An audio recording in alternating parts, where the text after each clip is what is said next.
Shalom, selamat pagi jemaat dan simpatisan GKI Karangsaru yang dikasihi oleh Tuhan Yesus Kristus.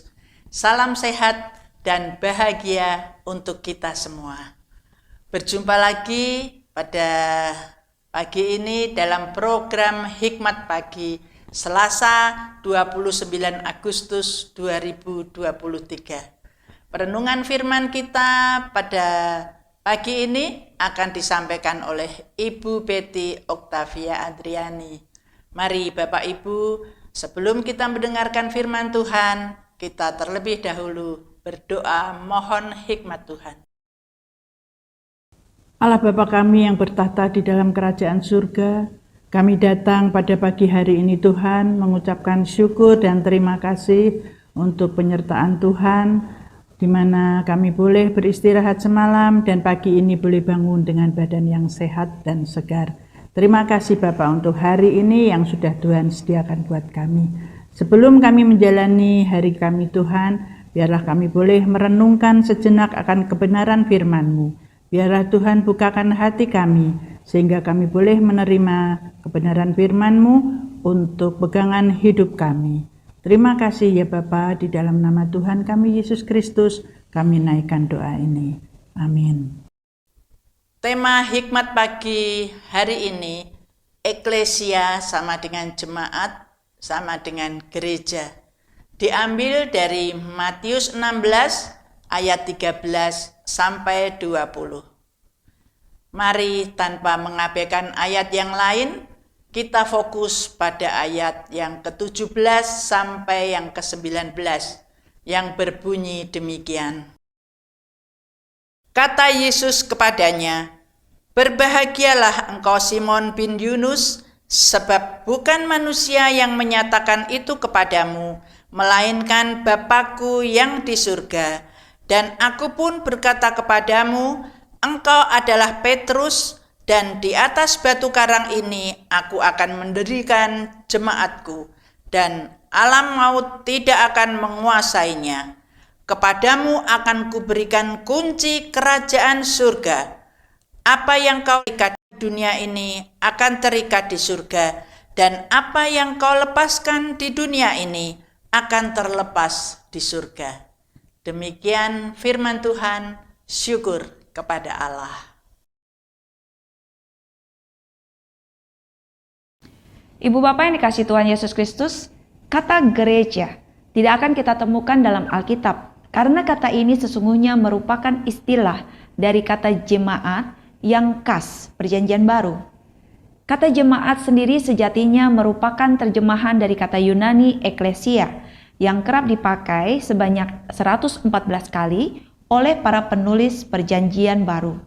Kata eklesia pertama kali muncul dalam pernyataan Tuhan Yesus Kristus atas pengakuan iman salah seorang muridnya, yaitu Simon bin Yunus atau yang lebih kita kenal sebagai Petrus. "Berbahagialah engkau Simon bin Yunus, sebab bukan manusia yang menyatakan itu kepadamu, melainkan Bapa-Ku yang di sorga. Dan aku pun berkata kepadamu, engkau adalah Petrus, dan di atas batu karang ini aku akan mendirikan jemaatku, dan alam maut tidak akan menguasainya. Kepadamu akan kuberikan kunci kerajaan sorga.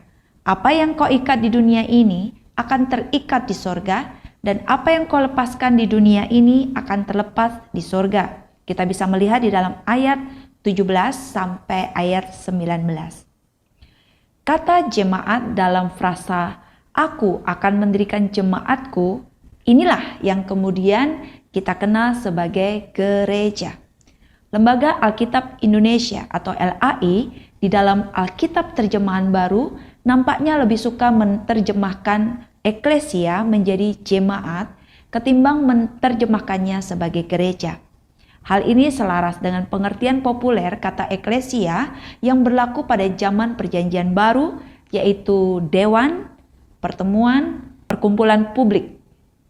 Jemaat artinya kumpulan umat.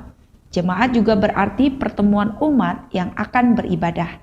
Nah, berhubung umat yang berkumpul dan yang bertemu untuk beribadah itu merupakan orang-orang yang percaya kepada Tuhan Yesus Kristus, maka istilah baru kemudian dipakai untuk menunjukkan kekhususan dari jemaat tersebut yang membedakannya dengan jemaat lain, dan lahirlah kata gereja. Gereja pada akhirnya dimengerti secara luas bukan hanya untuk menunjuk kepada gedungnya, melainkan juga kepada kumpulan umat yang beribadah di dalam gedung tersebut. Itulah eklesia. Gereja adalah kumpulan orang percaya yang telah dipanggil keluar dari dunia kepada terangnya yang ajaib. Amin. Mari kita berdoa. Bapa Surgawi, terima kasih. Oleh karena anugerah kemurahan Tuhan, maka kami manusia yang berdosa boleh mendapatkan pengampunan, keselamatan di dalam Kristus, dan kami boleh dihimpun dalam satu persekutuan sebagai orang-orang percaya di dalam Kristus Yesus yang boleh meninggalkan kehidupan yang berdosa, dan kami boleh dibawa kepada terang Tuhan yang ajaib, mengalami pemulihan dan pertumbuhan, dan kami boleh merasakan kebaikan Tuhan setiap waktu di dalam kehidupan kami.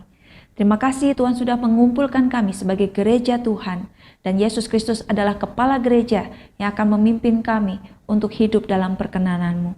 Terima kasih untuk kasih setia Tuhan, untuk kebenaran firman Tuhan yang boleh kami renungkan pada pagi hari ini. Dan kami mempercayakan seluruh rangkaian kegiatan kami dari pagi, siang, sore, hingga malam hari ini di dalam tangan pengasihan Tuhan Yesus Kristus. Amin. Selamat pagi, selamat berkarya. Tuhan Yesus memberkati kita semua. Kemuliaan